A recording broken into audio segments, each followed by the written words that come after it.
పిలుస్తున్న పిలుపును విను, ప్రశాంతమైన జీవితాన్ని ఇస్తాడు. ఎవరు పిలుస్తున్నారు? ఎవరు పిలుపు వింటే ప్రశాంతమైన జీవితాన్ని మనం పొందుకుంటాము? అసలు మనకు ప్రశాంత జీవితాన్ని ఇచ్చే వాళ్ళు ఎవరో తెలుసుకుందామా? ప్రియతముడు చెల్లి సహోదర, తెలుసుకుందాం. పరిశుద్ధ గ్రంథం నుంచి కీర్తన గ్రంథం 50వ అధ్యాయంలో మొదటి వచనంలో ఒక భక్తుడు తెలియజేస్తున్నాడు ఎవరు పిలుస్తున్నారో. తెలుసుకుందాం. దేవాది దేవుడని యెహోవా ఆజ్ఞ ఇస్తున్నాడు.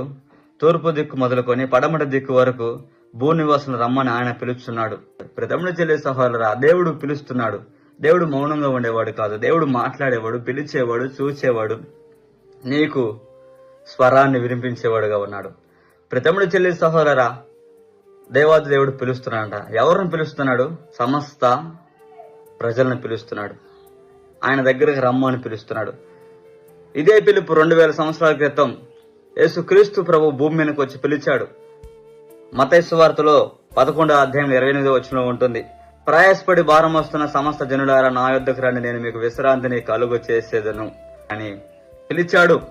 ప్రియతముడు చెల్లి సహోదరులారా, ఈరోజు మరి దేవుడు భారం తగ్గించుటకు, పాపం నుంచి విడిపించుటకు, ప్రత్యేకించుటకు, పరిశుద్ధపరచుటకు, జీవితాన్ని మార్చుటకు యెహోవా ఆజ్ఞ ఇచ్చున్నాడు. ఏమని? నా మాట మీరు వినాలని, నా స్వరాన్ని మీరు వినాలని, నేను చెప్పినట్టు జీవించాలని. అయితే ఆయన పిలిచిన పిలుపుని విన్నట్లయితే ప్రశాంతమైన జీవితాన్ని పొందుకుంటాం. దయచేస్తాడు, నీకు మంచి జీవితాన్ని ఇస్తాడన్నట్టుగా ఆయన పిలుస్తున్నాడు. ప్రశాంతని ఇస్తాడు. ప్రయాసపడే వారందరికీ ఆయన ప్రశాంతని ఇచ్చేవాడుగా ఉన్నాడు. అయితే ఒక్కరికా ఇద్దరికా కాదు, సమస్త జనులకి. ఇక్కడ అంటున్నాడు, భూ నివాసులందరినీ పిలుస్తున్నాడు. నలుదిశలుగా, నలుదిక్కుల నుంచి అనేకులు భూమి మీద ఏ ఒక్కరు ఉన్నా సరే వారందరూ ప్రశాంతత పొందుకొని జీవించాలని ప్రతి ఒక్కరి కోసం ఆయన సమానంగా ప్రాణం పెట్టాడు. ప్రియతముడు చెల్లి సహోదరరా, దేవుడు మిమ్మల్ని పిలుస్తున్నాడు. ఆయన పిలిచే దేవుడుగా ఉన్నాడు. ఆయన మీకు ప్రశాంతనిచ్చేవాడుగా ఉన్నాడు.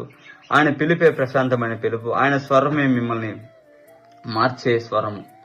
ఈరోజు మరి ఆయన పిలుపుని విన్నట్లయితే నీ జీవితం ప్రశాంతంగా ఉంటుంది. ప్రశాంతత లేదని విసుగు చెందుతున్నావు, భారంగా ఉందని అలసిపోతున్నావు, ఇవన్నీ కష్టాలు, నష్టాలు, బాధలు ఎవరు తీరుస్తారని ఎదురు చూస్తున్నావు. అయితే దేవుడు పిలుస్తున్నాడు. ఆయన భారం తీర్చే దేవుడుగా పిలుస్తున్నాడు. ప్రియతముడు చెల్లి సహోదరు, ఈరోజు మరి ఆయన పిలుపు విన్నట్లయితే ప్రశాంతమైన జీవితాన్ని పొందుకుంటాం. ఎవరు పిలుస్తున్నారు? యెహోవా పిలుస్తున్నాడు. ఎందుకు పిలుస్తున్నాడు? నీ భారాన్ని తొలగించుటకు, నీకు విశ్రాంతిని ఇవ్వటకు, నీ బ్రతుకును మార్చుటకు, నీ జీవితంలో ఎల్లప్పుడూ సంతోషం కలిగి నువ్వు జీవించుటకు ఆయన రక్షణ ద్వారా పిలుస్తున్నాడు.